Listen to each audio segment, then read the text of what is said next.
Hi, Bob the Spider Hunter here, and I'm down in Jacksonville, Florida.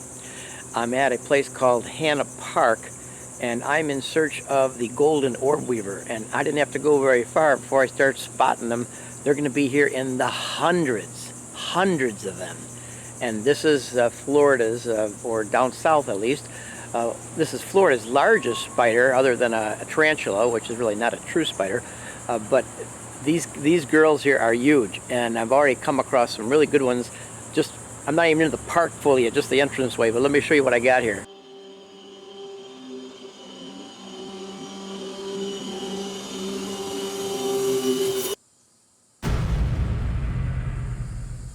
I can tell you I am going to have a good time here at Hanna Park.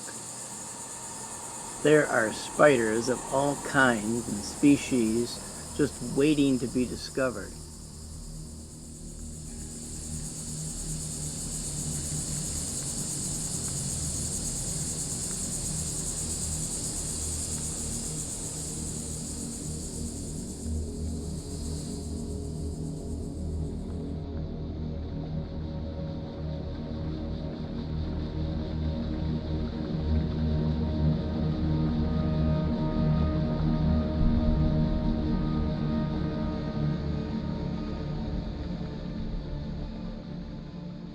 Some of the identifying features of this spider are the tufts of hair at the knuckle joints on their legs. You can see well, here they're silhouetted, but they look like large, I don't know, tubular pieces in the middle sections of their legs and down closer to the carapace area.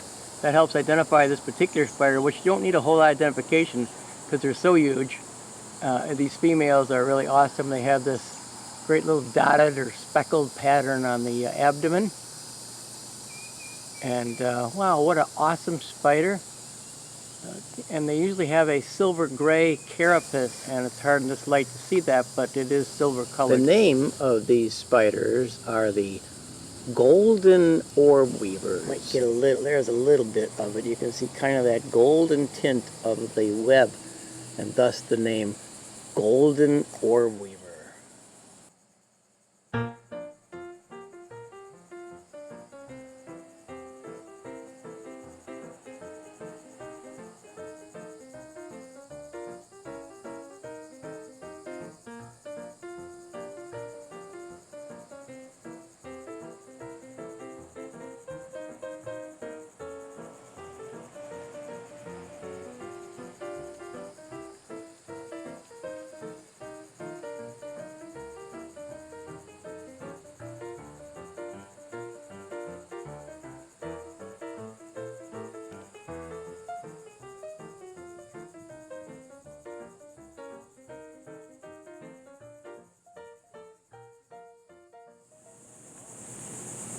I'm right here at a very small little palm tree growing. I want to give you the idea of the sizes. These are juvenile. They got two young ladies here, juveniles, and you can see this is a smaller size compared to the size of my finger.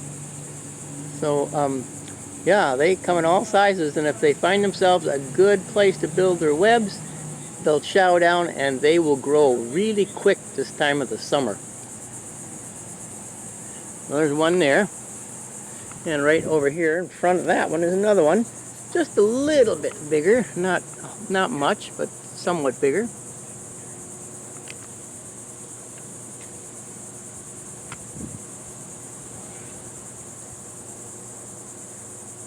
Good morning. How are you? Yeah, how are you there? There's a defensive posture. Stand up on all 8 legs.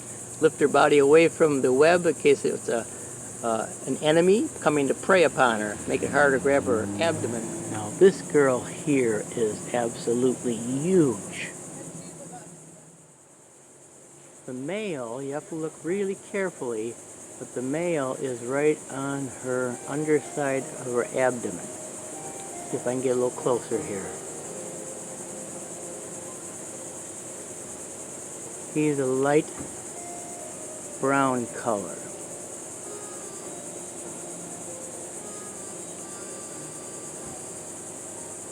And if you look real close,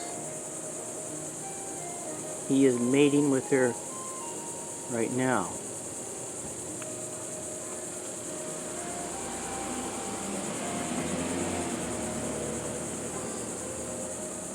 You can see in the center of the screen, you see a couple of his little legs sticking out to the side.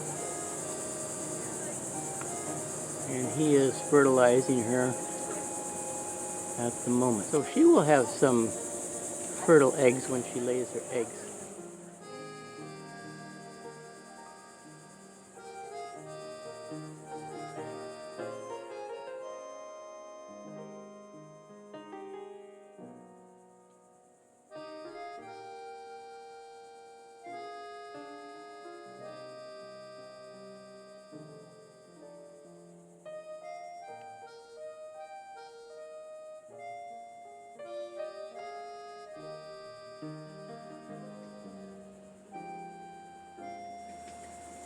Hey, time for some teaching.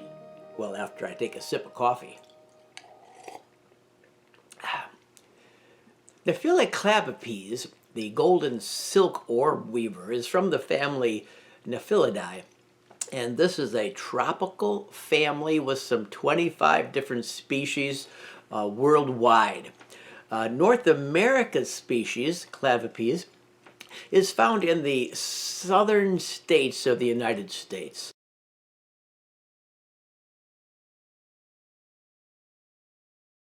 It likes to be where it's warm and tropical, so it avoids places like where I live in Michigan, where it's just much too cold. So it's definitely a tropical or warm territory spider. This spider also finds its ways down to South America, Argentina, and the Amazon area as well. And one important feature about this particular spider, which is different than many spiders, is there's no other spider similar to this spider. This is believed to be the largest of the orb-weaving spiders. The female can grow as large as my hand. That would be sometimes up to 5 inches, with typical size around 3 to 4 inches that include the leg span. The female is 10 times larger than the male and is the more colorful of the two sexes. Average lifespan is about 1 year for the females and about a couple of weeks for the male. The few weeks that the male has will be spent in search of a female to mate with. The female's large and slightly curved tubular abdomen, it varies in bright colors from yellow to orange to light brown. And the color changes in the abdomen change as the spider matures. The carapace or head area is silver in color with dark spots running around the edge. There's also 2 rows parallel to each other of white or yellow spots running the length of the abdomen. This resemblance is why so many who live in the southern areas will refer to this spider as the banana spider. They produce very strong web that glows in direct sunlight and gives that golden yellow appearance, which is why it gets the name Golden Silk Orbweaver. The webbing is so strong that some of the fishermen in New Guinea actually use it to make nets to catch fish. Also, it's been used by fashion designers in the past to make some very interesting garments from this golden webbing material. The web is also used in some medical procedures in which the neuron path of a nerve has been severed in humans. The web strands will carry electrical impulses and help the body quickly find a path to reconnect and repair the damaged nerve strand. The female produces a very large orb web. Webs are typically 5 to 6 feet across.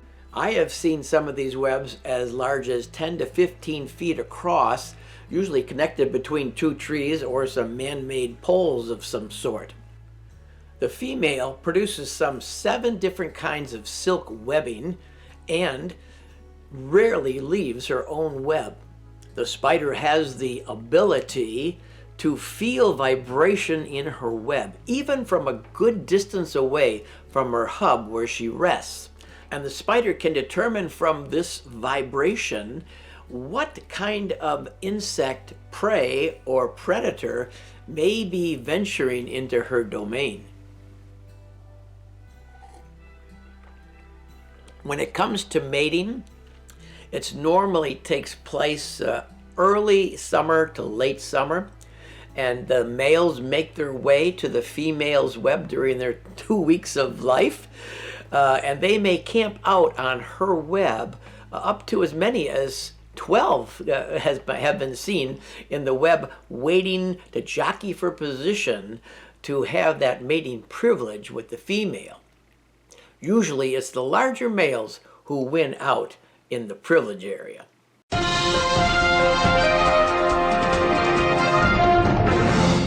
The venom of this spider is not that strong and is of little consequences to humans. However, I will say this, they do have very large chelicera, that's the jaw-like structures on either side of the mouth area, and also some very large fangs that come out of those chelicera. So, even though the venom's not that much to worry about, the bite will surely be felt. And you know, it goes to say, in some species, you can say the dog's bark is worse than its bite. Not in this spider's case. No, sir. And you know, sometimes in these horror movies, you see the spiders, they make them growl and scream. Not very ladylike and unprofessional. Okay, let's get back to the adventure. Sometimes in the southern states, people call these the banana spider. And they also call the Argiopia banana spider, the black and yellow Argiopes, call them banana spiders as well. Really not their true name, but a good local name for these spiders.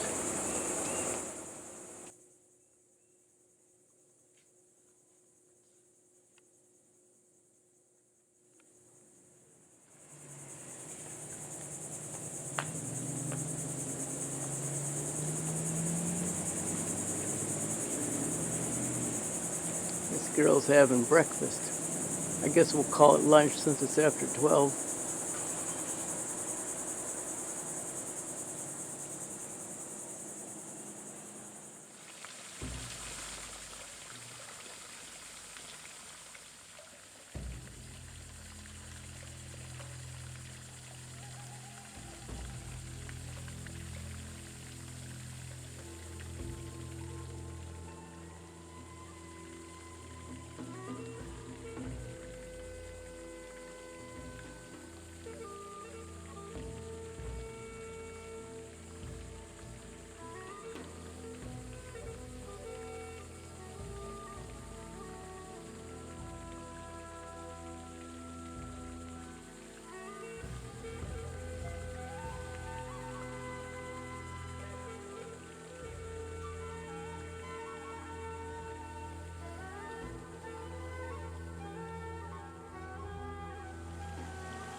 Another golden orb weaver. So felt my presence with her leg hairs, and she's trying to run for cover. See if I can encourage her to make the run.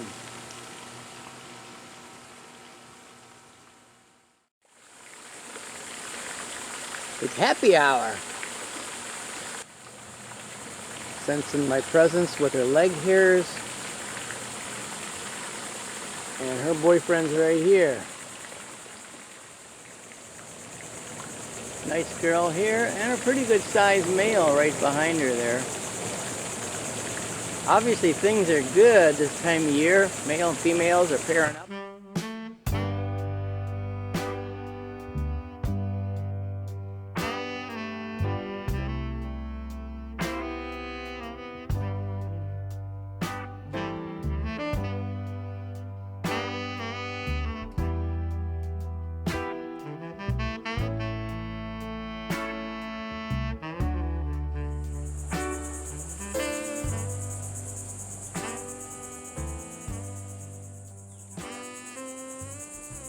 This girlfriend's here, and her little male just above her. It's actually up higher. There he is. Oh, we got two males. Aha! This could be interesting. Who gets to find the female first? We'll see who the major stud is here.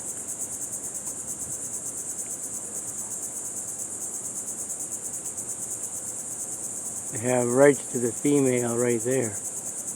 Huge girl.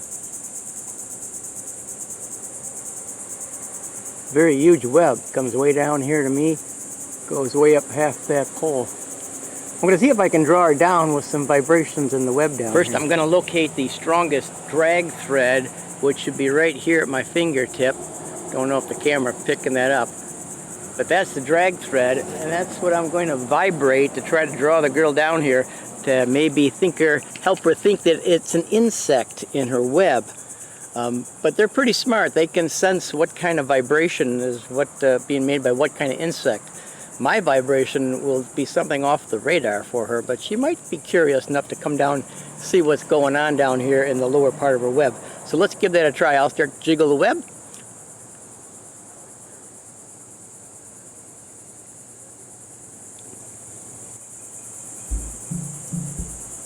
And we'll see if it has any attraction to the girl up there.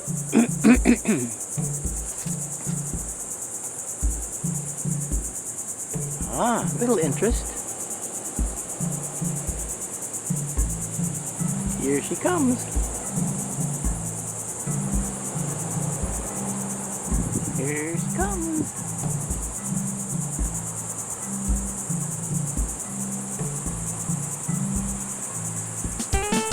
And there she goes, because she doesn't recognize the vibration. Well, she got within a foot of my hand anyway. That was fun. I'm going to go back up top, hang out for something that's more appetizing to eat than me.